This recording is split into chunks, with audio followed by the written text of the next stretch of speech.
Em 2014, o Partido Comunista difamou a Igreja de Deus Todo-Poderoso com o caso de Zhao Yan. Sim. E prendeu irmãos por toda a parte. A maioria dos líderes da igreja em nossa região foi capturada.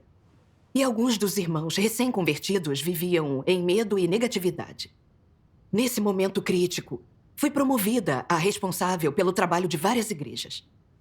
Então pensei na responsabilidade enorme e que eu não podia decepcionar Deus.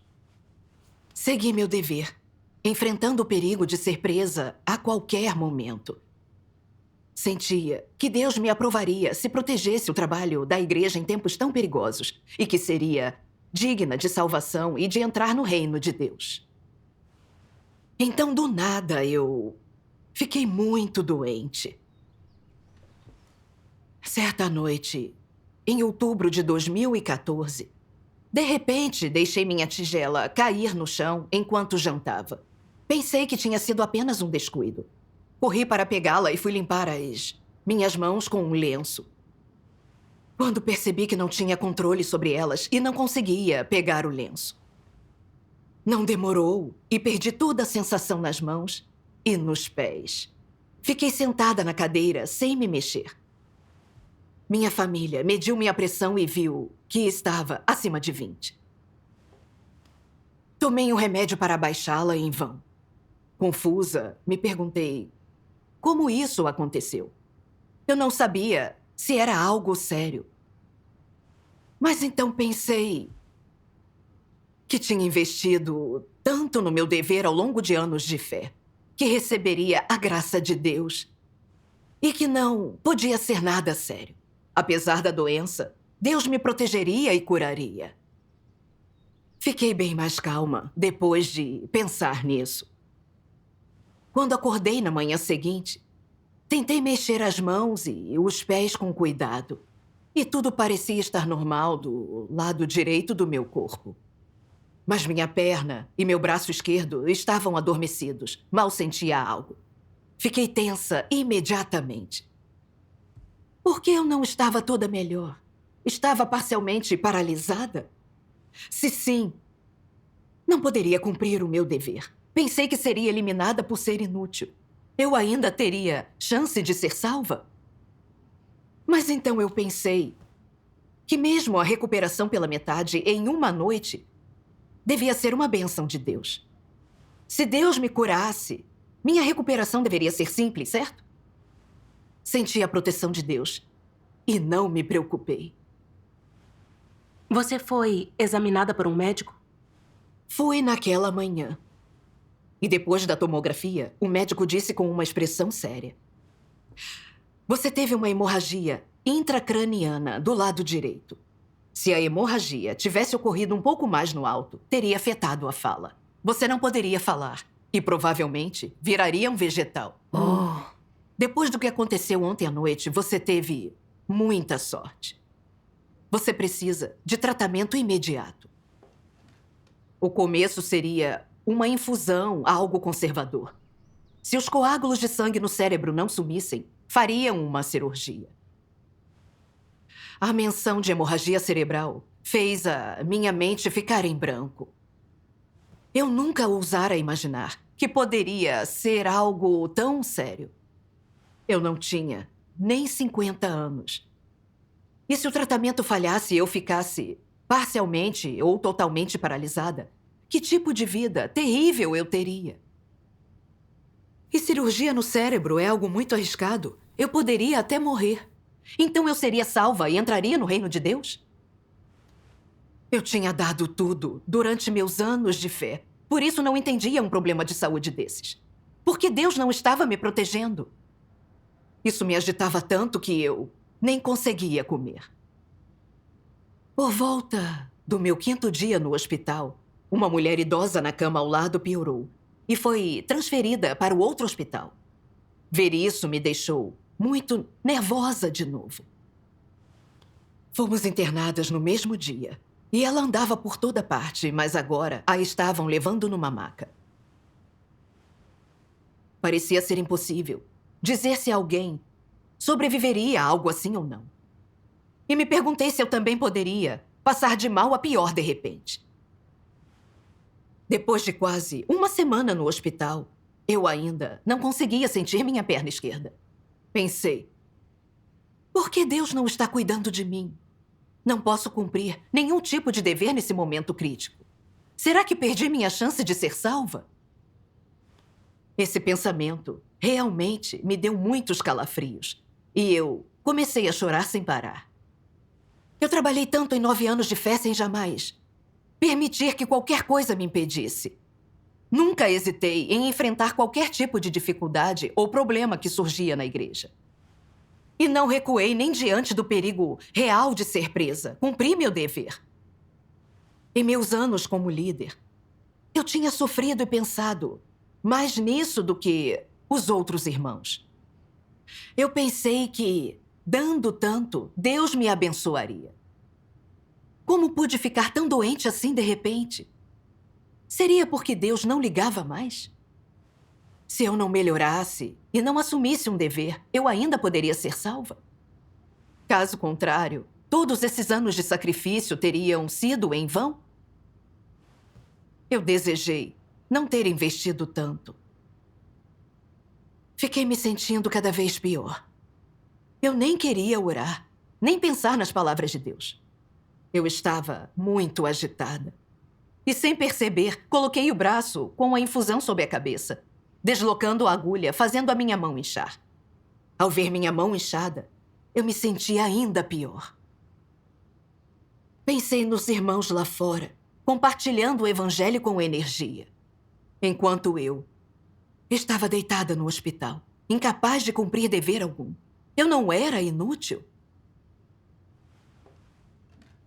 E sendo a hora de espalhar o evangelho do reino, os outros cumpriam um dever e faziam boas ações. Já eu seria eliminada. Senti que eu não seria salva por Deus. Naquela noite, fiquei me revirando na cama e não consegui dormir. Perdida em minha tristeza, vim para diante de Deus, em lágrimas, e orei. Oh, Deus, estou sofrendo muito agora. Sei que permitiste que isso acontecesse comigo e eu deveria entender. Por favor, guia-me por tua vontade para que eu me submeta ao teu governo. Uma irmã mandou um aparelho MP5 para mim enquanto eu estava no hospital. Enquanto todos dormiam, coloquei os fones e ouvi as palavras de Deus. Graças a Deus. Uma das passagens que ouvi me ajudou muito. Vou lê-la agora. Certo.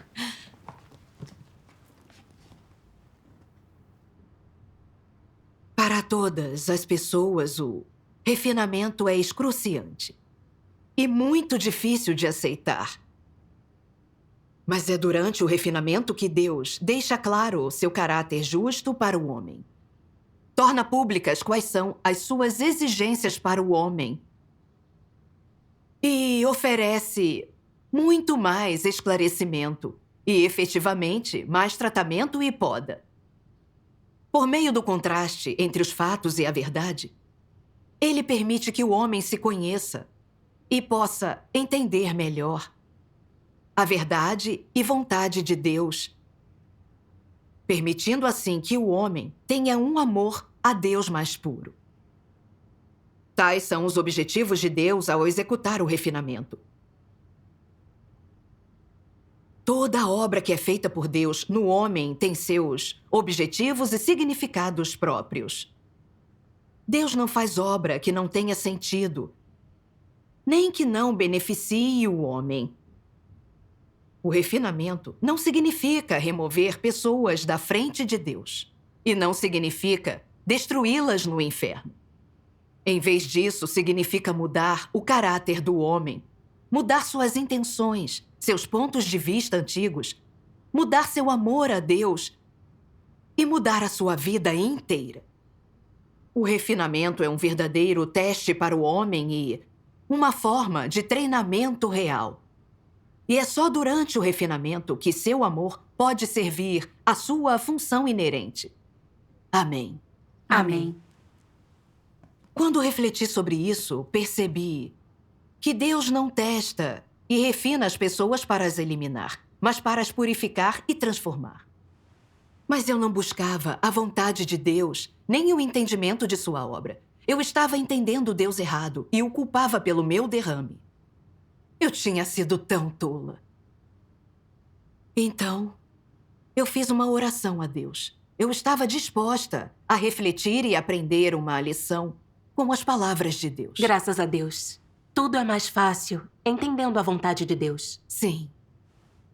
Quais passagens você leu que a ajudaram a entender melhor a si mesma? Uma que me marcou muito está em O homem só pode ser salvo em meio ao gerenciamento de Deus.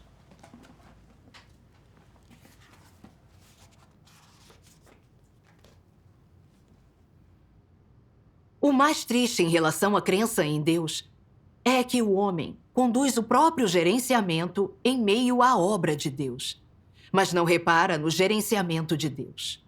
O maior fracasso do homem está em como, ao mesmo tempo em que busca se submeter a Deus e adorá-lo, o homem está construindo o seu próprio destino ideal e planejando como receber a maior bênção e o melhor destino que ele conseguir.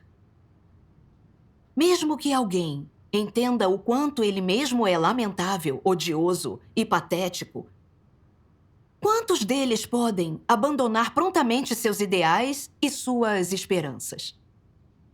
Quem consegue deter seus próprios passos e não pensar somente em si mesmo? Sim. Deus precisa daqueles que cooperam de perto com Ele para completar sua gestão. Daqueles que se submetem a Ele, dedicando corpo e mente à obra de sua gestão.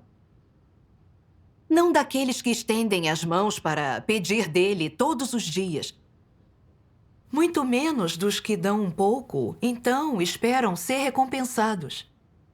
Deus despreza os que dão uma ninharia e depois descansam sobre seus louros. Aqueles de sangue frio que têm rancor de sua gestão e só querem falar sobre ir ao céu, ser abençoados. Ele odeia ainda mais aqueles que exploram a oportunidade de sua obra de salvação. Porque essas pessoas nunca se importaram com o que Deus deseja alcançar e ganhar por meio da obra de sua gestão. Sua única preocupação é como usar a oportunidade da obra de Deus para ganhar bênçãos. Elas não se importam com o coração de Deus. Só pensam em seu próprio destino e nas suas perspectivas. Os ressentidos do gerenciamento de Deus e que não possuem o menor interesse em como Deus salva a humanidade e na sua vontade, só fazem aquilo que lhes agrada, independente da obra de gerenciamento de Deus. O comportamento deles nem é lembrado, nem é provado por Deus. Muito menos é bem visto por Ele. Amém. Amém. Amém. As palavras de Deus revelavam o meu estado. No início, quando me converti, vi o que Deus prometia ao homem e pensei que, trabalhando muito e fazendo sacrifícios, seríamos salvos e entraríamos no reino de Deus. Então eu me entreguei de coração ao meu dever. Quando outros membros da igreja tinham dificuldades, eu corria para ajudá-los. Até continuei cumprindo o meu dever, com o risco de ser presa. Eu tinha certeza de que esse tipo de sacrifício me daria a proteção e as bênçãos de Deus, e que eu teria um lugar no reino dos céus. Doente com a chance de paralisia parcial, eu senti um abandono de Deus e a perda da chance de um bom futuro. Eu só queria me queixar e acertar as contas calculando todas as coisas que eu tinha feito. Eu estava tentando argumentar com Deus, tentando usar meus sacrifícios a meu favor. Eu estava cheia de equívocos e resistência a Deus. Eu era como Deus tinha dito, das que dão um pouco e então esperam ser recompensadas, e as que fazem uma parca contribuição e depois descansam sobre os louros. Sim. Tendo uma doença séria, os meus motivos ocultos e a perspectiva transacional por trás dos meus sacrifícios em minha fé vieram à tona. Eu não cumpria o meu dever para buscar a verdade e me livrar da corrupção, mas queria usar a aparência de trabalhar muito em troca da graça e das bênçãos de Deus, das bênçãos do reino. Eu estava negociando com Deus. Eu o usava e enganava. Uma oportunista como eu não era digna do reino de Deus. Se não fosse por esse derrame, eu teria sido enganada pelos meus esforços superficiais. E não reconheceria os meus motivos desprezíveis para buscar bênçãos ou adulterar a minha fé. Eu teria insistido em resistir a Deus. Depois, eu continuei refletindo sobre mim e sobre minhas tentativas de fazer acordos com Deus em meu dever. Sim. E achei isto nas palavras de Deus. Todos os humanos corruptos vivem para si mesmos. Cada um por si e o diabo pega quem fica por último. É o resumo da natureza humana. As pessoas creem em Deus, abrem mão das coisas, se despendem por Ele e são devotas a Ele em benefício pessoal. Tudo isso para que sejam abençoadas. No mundo, tudo é questão de ganho pessoal. A fé é meramente por causa das bênçãos. Só para serem abençoadas, elas abandonam tudo e suportam sofrimento. Tudo isso é evidência empírica da natureza corrupta do homem. Amém. Amém. As palavras de Deus me mostraram a raiz da minha atitude transacional em minha fé.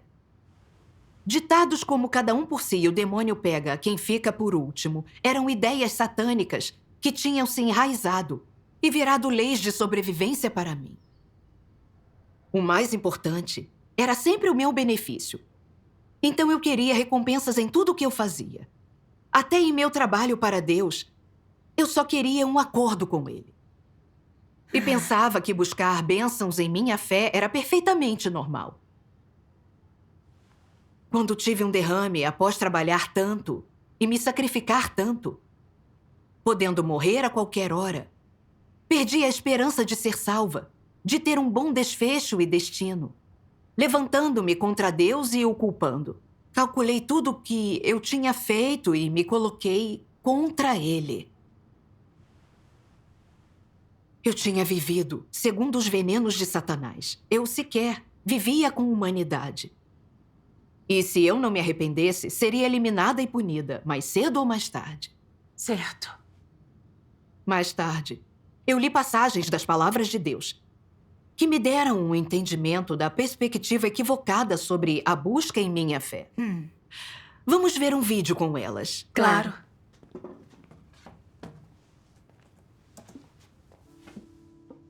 Deus Todo-Poderoso diz: quando o homem avalia outros, ele o faz de acordo com a contribuição deles. Quando Deus avalia o homem, ele o faz de acordo com a sua natureza.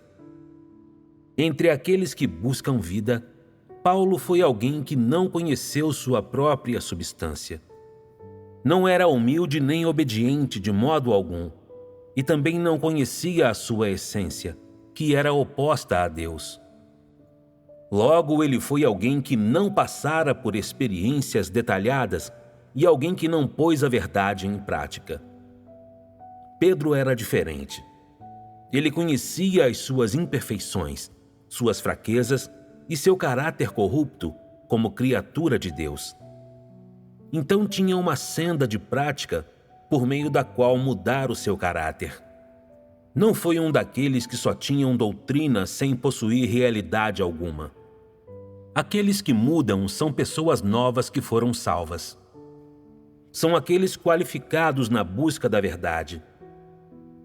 As pessoas que não mudam pertencem àquelas que são naturalmente obsoletas. São aquelas que não foram salvas, isto é, aquelas que são detestadas e rejeitadas por Deus. Elas não serão lembradas por Deus. por maior que seja o seu trabalho.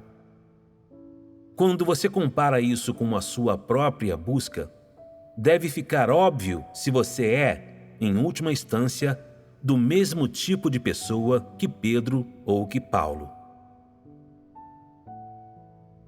Se o que você busca é a verdade, se o que põe em prática é a verdade, e se o que obtém é uma mudança em seu caráter, então a senda que você trilha é a correta. Se o que você busca são as bênçãos da carne, o que põe em prática é a verdade de suas próprias noções, e se não há mudança alguma em seu caráter, se você não é nada obediente a Deus na carne e ainda vive na incerteza, o que você busca seguramente o levará ao inferno, pois a sua senda é a senda do fracasso. Ser tornado perfeito ou eliminado depende da sua própria busca. O que também é dizer que o sucesso ou o fracasso depende da senda percorrida pelo homem. Amém.